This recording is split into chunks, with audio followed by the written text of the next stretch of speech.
Si tu es ici, c'est que tu as déjà vécu ça.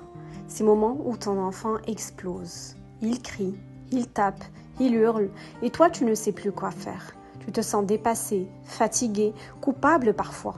Alors laisse-moi te dire une chose très importante. Ce n'est pas ta faute. Tu n'es pas seul et tu n'es pas un mauvais parent.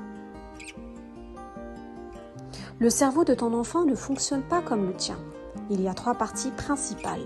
Il y a le cerveau reptilien, les réflexes de survie, le cerveau émotionnel qui développe les ressentis bruts et le cortex préfrontal qui développe la logique et la réflexion. Sauf que ce fameux cortex, il n'est pas encore mature chez ton enfant. Il commence à bien se développer vers 6 ans et continue jusqu'à 25 ans. Donc, en cas de frustration ou de contrariété, il ne peut pas raisonner. Il ressent intensément. Quand un enfant explose, ce n'est pas de la provocation, c'est une surcharge émotionnelle. Imagine une cocotte minute, tu ajoutes fatigue, excitation, frustration, changement et à un moment, ça déborde.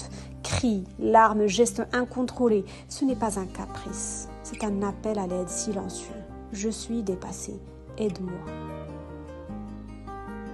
Les enfants ne savent pas encore réguler leurs émotions seuls, ils apprennent avec nous.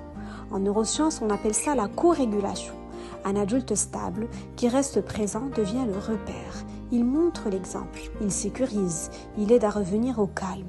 Et la bonne nouvelle, c'est que tu es capable, même sans être parfait.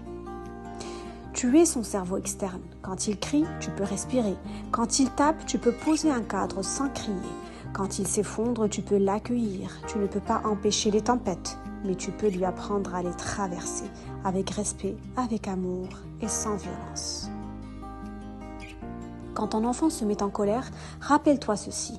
Il ne t'attaque pas, il te fait confiance pour gérer ce qu'il ne peut pas encore gérer seul. C'est une preuve d'amour, même si elle est bruyante.